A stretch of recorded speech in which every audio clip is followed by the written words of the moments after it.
రమగారు నమస్తే జయ. రమగారు శివభక్తుల కథ ఏదైనా ఒకటి చెప్పుకుందామా? చెప్తాం. శివభక్తుడి కథ అనద్దు దీన్ని, ఉమ్. కుబేరుడి కథ.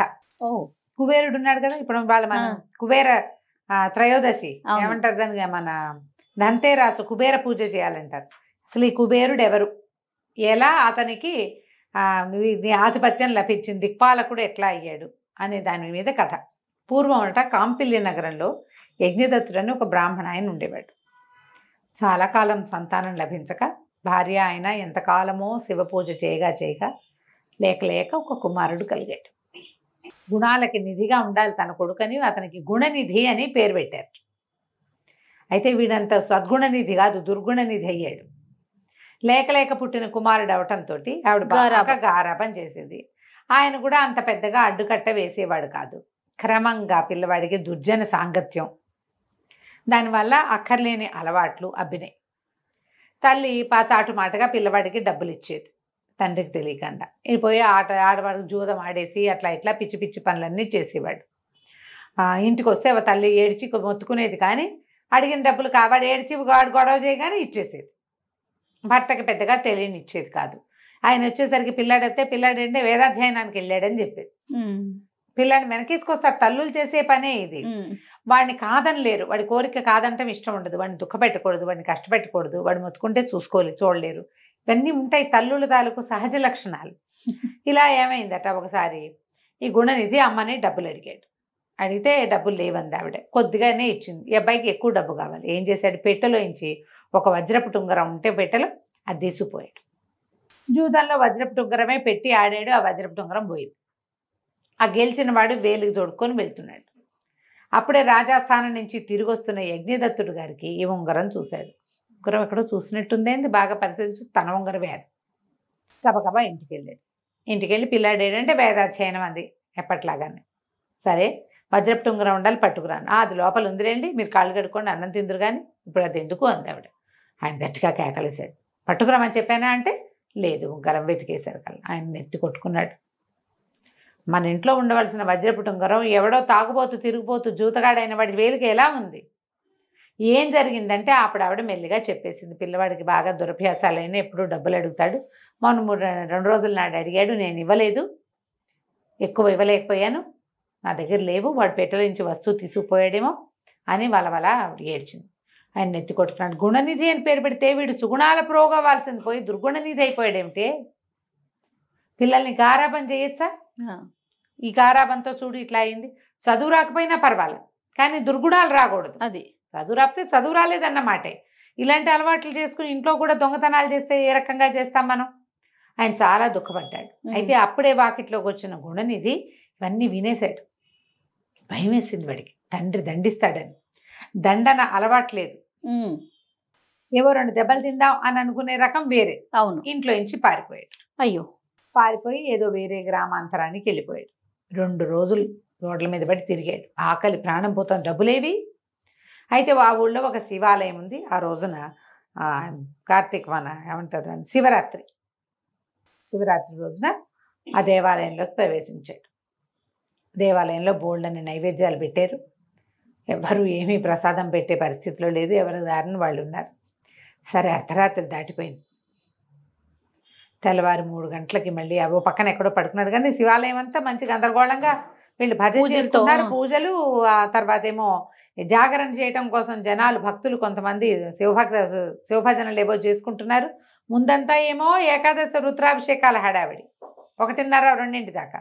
అది అయిపోయాక ఈ తెల్లవారుజాము వరకు, తెల్లవారి దాకా జాగారం చేయడం కోసం శివభజనలు, శివభక్తి తత్పరులు కొంతమంది ఉంటారు, వాళ్ళు భజన చేసుకుంటున్నారు. నిద్ర పట్టడం లేదు, కాసేపు పడుకుంటున్నాడు. మాగన్నగా మెలకు వచ్చేస్తోంది, ఆకలేసేస్తోంది. సరే అంతరాలయంలో లోపల గర్భాలయంలో ఏమైనా ఉన్నాయేమో చూద్దామని లోపలికి వెళ్ళాడు. చీకటి పాట వెళ్తే వెలుగు లేదు లోపల. ఒత్తి దీపం కొండెక్కేలాగా ఉంది. ఇతను ఏం చేశాడు, పై పంచె చింపి చిన్నగా ఒత్తి చేసి ఆ ఒత్తిని నూనెలో తడిపి ఒత్తి వేసి ఆ ఒత్తి వెలిగించాడు.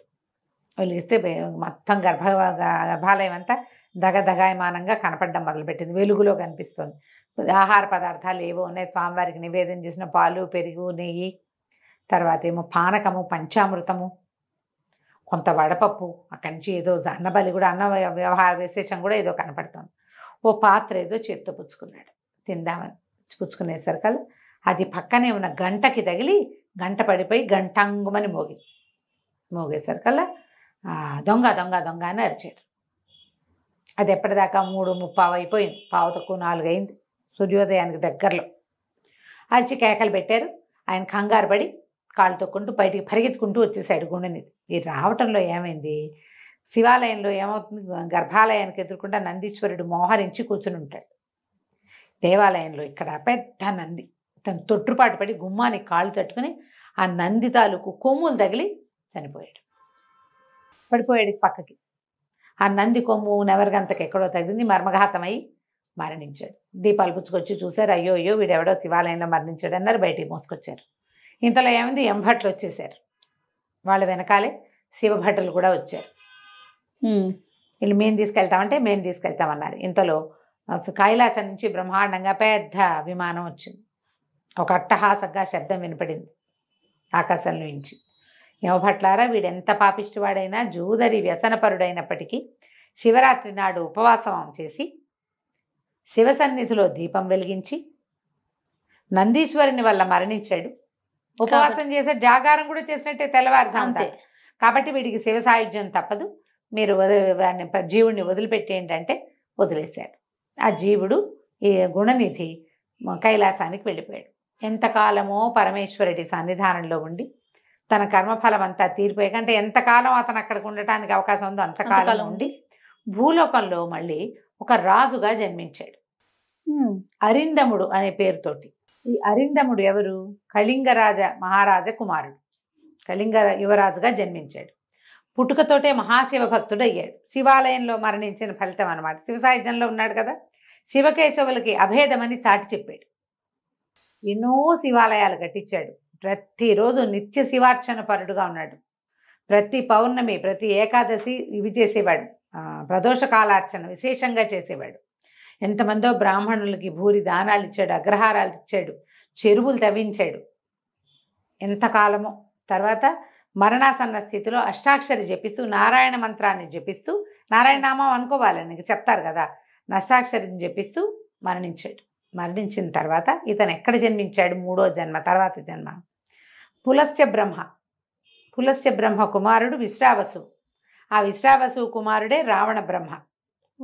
ఈ విశ్రావసుకి మొదటి ఇంకొక భార్య ఉంది. ఈ విశ్రావసువు దేవవర్ణి అనే అమ్మాయిని పెళ్లి చేసుకున్నాడు. భరద్వాజుని కూతురు ఆవిడే. దేవవర్ణికి ఒక కుమారుడు కలిగాడు. ఆ కుమారుడి కుబేరుడు. వైశ్రావణుడు అనే పేరుతో పిలిచేవాడు. విశ్రావసు కుమారుడు ఇతనే సాక్షాత్తు కుబేరుడు. ఎంత సౌందర్యవంతుడో, ఎంత శివభక్తిపరుడో. కుబేరుడు మహా అందగాడని చెప్తారు. ఎంత అందగాడోట. అయితే ఈ కుబేరుడు మహాద్భుత సౌందర్యవంతుడు. ఈయన చూసి పిల్లవాడు ఎంతో ముద్దుగా ఉన్నాడని దేవజాతుల వాళ్ళే చాలా ముచ్చటపడేవాళ్ళు. ఎంత ముచ్చటపడేవాళ్ళు. అప్పుడు ఈ పాతాళంలో ఒక రాక్షస జాతికి చెందినటువంటి, అసుర జాతికి చెందిన కైకసి అనే ఆవిడ ఈ కుబేరుని లాంటి కుమారుడు కావాలని కోరుకుంది. కోరుకుని విశ్రావసుని ఆశ్రయించింది. ఆయన వివాహానికి అడిగింది, నాకు కుమారులు కావాలి, నన్ను వివాహం చేసుకోమని. అయితే ఆమె విశ్రావసుని ఆశ్రయించిన సమయం, పిల్లలు కావాలని అడిగిన సమయం సంధ్యా సమయం అవటం వల్ల ఆమెకి రాక్షసులు జన్మించారు. పుట్టిన వాళ్ళు ఎవరు, రావణ కుంభకర్ణులు. ఇప్పుడు రావణ కుంభకర్ణులు కుబేరుడికి సొంత అన్నదమ్ములు. విభీషణుడు, శూర్పణఖ కూడా విశ్రావసు యొక్క సంతానమే కదా. వీళ్ళంతా ఒక చోట పుట్టిన వాళ్ళే, ఒక తల్లి పిల్లలే. అయితే ఏమైంది, విశ్వకర్మ మహాద్భుతమైన లంకా నగరాన్ని, స్వర్ణ లంకని చేసాడు. లంకా నగరాన్ని నిర్మించి అది ఈ వైశ్రావణుడైన కుబేరుడికి ఇచ్చాడు.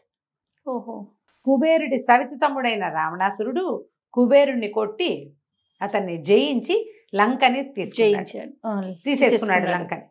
ఆ లంకని లాక్కున్న తర్వాత కుబేరుడు ఎంతకాలమో పరమేశ్వరుడి కోసం తపస్సు చేస్తే అప్పుడు ఈయన ఏం చేశాడు, మన పరమేశ్వరుడు కుబేరుని యొక్క తపస్సుకి మెచ్చి అతనిని యక్షులకి రాజుని చేశాడు.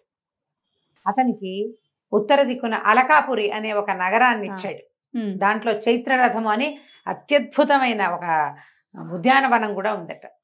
దాన్ని కుబేరుడికి ఇచ్చాడు. ఓకే. యక్షులకి రాజుని చేసి నవనిధులని కుబేరుడికి ఇచ్చాడు. శివుడు. పరమేశ్వరుడు. పరమేశ్వరానుగ్రహం వల్లే ఆయనకి లంకా నగరం లభించినప్పటికీ రావణాసురుడికి ఇంకా ఎక్కువ వరాలున్నాయి. అతను బలశాలి, బలవంతుడు. పైగా ఎవరు రావణాసురుడు? విష్ణువు యొక్క ద్వారపాలకుడు. ఎందుకదా పుట్టాడు? భగవంతుని చేతిలో మరణించడానికి పుట్టినవాడు. మహాబలవంతుడు, బ్రహ్మవర ప్రసాది, శివవర ప్రసాది అవటంతో రావణుణ్ణి కుబేరుడు జయించలేకపోయాడు. కానీ తనకంటూ ఒక ప్రత్యేకతని తను సాధించుకోగలిగాడు. ఓహో. శివ సాధన వల్ల, శివభక్తి, శివుని యందు తపస్సు చేసి నాకు అది కావాలి ఇది కావాలని అడగల. పరమేశ్వరుడే అతని భక్తికి మెచ్చి అతనికి అలకాపురిని, అందులో చైత్రరథాన్ని సృష్టించి ఒక పూర్తి జాతికి యక్షులు అంటే దేవయోనులలో దేవతలు కాకుండా కిన్నరులు, కింపురుషులు, యక్షులు వాళ్ళంతమంది ఉన్నారు. అందులో యక్ష జాతికి అధిపతిని చేశాడు కుబేరుణ్ణి. ఈ కుబేరుడే తర్వాత కాలంలో ఈ నవనిధులే కాకుండా లక్ష్మీదేవిని ప్రార్థించి ధనాధిపతి అయ్యాడు. మనం ధనదుడే కదా. ఇప్పుడు మనం చెప్పింది కుబేరుడు అంటే అతని దగ్గర డబ్బులు ఉన్నట్లే. ఆ కుబేరుడినే పూజించాలంటారు. అతను కుబేరుడు మహాశివ భక్తుడిగా చెప్తారు కదా. ఎక్కడ గుణనిధి ఎలా కుబేరుడు అయ్యాడో చూడు. శివానుగ్రహం వల్ల ఇలాంటి అవకాశాలు లభిస్తాయి. పరమేశ్వరుని ప్రార్థించిన వాడికి ఐశ్వర్యకారకుడు పరమేశ్వరుడు, మోక్షకారకుడు కూడా. శివానుగ్రహం లభిస్తే ఐశ్వర్యము లభిస్తుంది, అంత్యంలో మోక్షం కూడా లభిస్తుంది. మన జీవితానికి, మన జన్మకి కావాల్సింది అదే కదా, మోక్షమే కదా. మోక్షమే కదా. బాగుంది రమ్మగారు. నమస్తే. నమస్తే.